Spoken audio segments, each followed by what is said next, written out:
Fala galera, o tema hoje é fermentação, isso mesmo, aquela respiração celular que não consome o oxigênio, chamada também de respiração anaeróbica. Embora dois tipos caiam com maior frequência nas provas de Enem, eu selecionei aqui 4 tipos de fermentação, vem dar uma olhada comigo. Hoje nós iremos falar um pouquinho da fermentação alcoólica, da fermentação lática, da fermentação acética e da fermentação butírica. Gente, esses dois tipos adicionais que eu pus aí, a fermentação acética e a fermentação butírica, elas são muito raramente exploradas em questões de Enem ou concursos, né? Mas mesmo assim vamos dar uma abordada nelas para poder arrematar direitinho o tema fermentação. Primeiramente, eu quero que a gente estude e revise o conceito do que é fermentação. Vem comigo. A fermentação nada mais é do que a quebra da glicose sem a utilização do oxigênio. É também chamada fermentação anaeróbia ou anaeróbica e produz menos energia que a respiração aeróbica. Ocorre normalmente no hialoplasma, sem necessidade de uma organela especializada para isso. Na verdade, a fermentação é uma quebra parcial da glicose. A molécula de glicose que tem 6 carbonos, quando fermentada, é quebrada em moléculas de 2 ou de 3 carbonos. Para que isso aconteça, não há necessidade de uma organela especializada como na respiração aeróbica. Vamos rapidamente ver um pouquinho do que é importante que você não pode esquecer. Se liga aí nas dicas de cada tipo de fermentação. Vamos começar com a fermentação alcoólica. Vem comigo. Bom, a fermentação alcoólica é aquela em que acontece a quebra da glicose, transformando a molécula de glicose em 2 moléculas de álcool etílico. Ela necessariamente libera CO2 nesse processo, é realizada comumente por leveduras e o seu processo é muito utilizado na panificação e na produção de bebidas alcoólicas. Gente, a fermentação alcoólica disparada é a mais cobrada nas provas do Enem.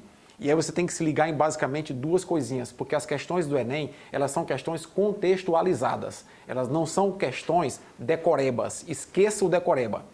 Bom, se ligar em que? Fermentação alcoólica produz CO2. Por isso, a panificação usa a fermentação alcoólica.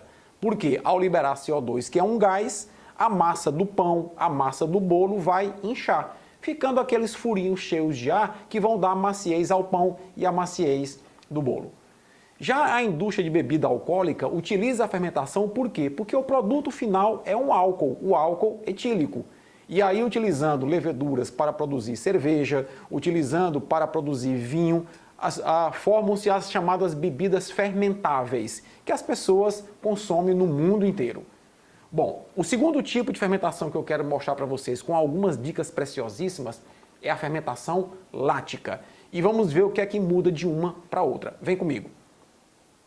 A fermentação lática é aquela em que acontece a quebra da molécula de glicose em ácido lático. Ela não libera CO2 e acontece nos músculos esqueléticos, provocando a chamada fadiga muscular. Pessoal, a grande diferença ou as grandes diferenças entre a fermentação alcoólica e a fermentação lática são 3. Fermentação alcoólica libera CO2, fermentação lática não libera CO2.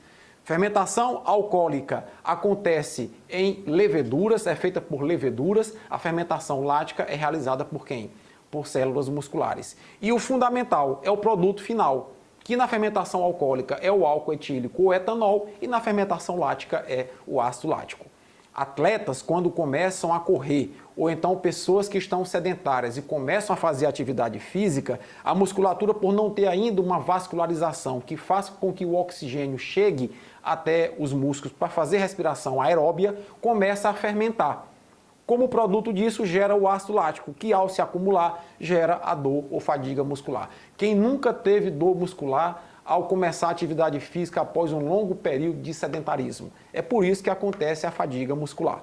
Bom, vamos então ver aqui um paralelo entre os dois tipos para poder finalizar essa primeira etapa. Vem comigo. Bom, nesse esquema, você observa que um comparativo entre as duas fermentações, a alcoólica e a lática, revela basicamente aquilo que eu falei. A fermentação alcoólica produz o etanol ou álcool etílico ao final, liberando o CO2, e a fermentação lática produz o ácido lático ao final, não liberando CO2. Essas são as duas diferenças que você não pode esquecer, elas são matadoras para o Enem. Bom, mas eu prometi que ia falar de outros dois tipos de fermentação. A acética, que é importante na produção do vinagre, e a butírica, que é aquela fermentação que acontece na manteiga, transformando a manteiga em manteiga rancenta. Vem comigo dar uma olhada nesses dois tipos adicionais. A fermentação acética é aquela em que acontece uma oxidação parcial do etanol, do álcool etílico, transformando o etanol em ácido acético. É realizado por bactérias especiais chamadas acetobactérias. São elas que azedam o vinho e geram a produção de vinagre. Então, na verdade, se você, por exemplo, abrir uma garrafa de vinho, consumir apenas metade dela e guardar a outra metade tampada de maneira inadequada, a presença do oxigênio dentro da garrafa do vinho fará com que as acetobactérias façam a fermentação acética e aquele vinho vai avinagrar. Uma semana depois que você for beber aquela meia garrafa de vinho que sobrou, vai ter virado vinagre. Esse é o processo da fermentação acética. Bom, o outro tipo eu quero mostrar agora, é a fermentação butírica. Vem aqui comigo. A fermentação butírica é aquela em que acontece a oxidação parcial do ácido lático ou da lactose, presente, por exemplo, na manteiga e em alguns queijos. É realizada por bactérias do gênero Clostridium e o sal inibe a ação dessa bactéria. É por isso, pessoal, que os queijos contêm sal, é por isso que a manteiga contém sal, para que o ambiente mais salino minimize a ação dessas bactérias e faça com que o queijo e a manteiga durem mais tempo. Se isso não acontece, eles ficam rancentos ou rançosos e impróprios para o consumo.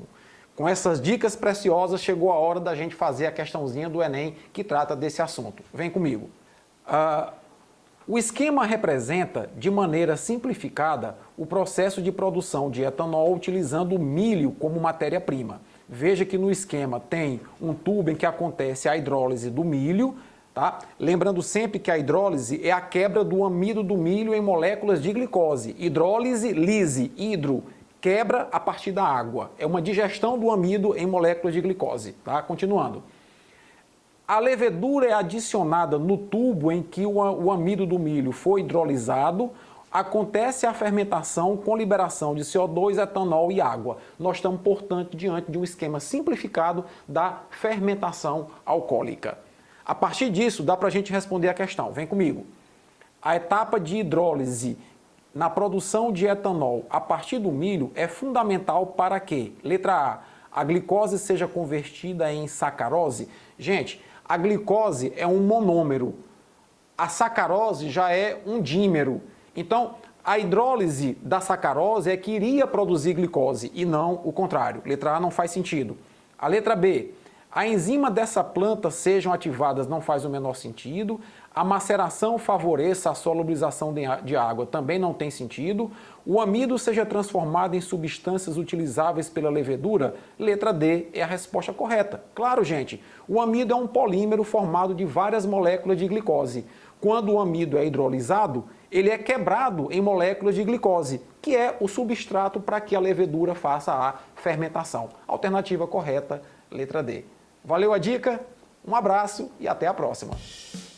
E aí, galera, como um bom youtuber, isso dá trabalho fazer, dá um like aí nos vídeos para a gente potencializar a publicação deles. É também importante que você faça o seguinte, compartilha nossos vídeos para poder o canal ganhar cada vez mais força. E qualquer dúvida, faz o comentário. A gente responde também as dúvidas através do comentário, gerando esse feedback entre a gente. Os comentários também você pode descer elogios, que a gente fica bem animadinho para os próximos vídeos, ou pode fazer críticas, que a gente não fica triste não. A gente analisa as críticas e tenta corrigir e melhorar o nosso trabalho. Valeu, abraço!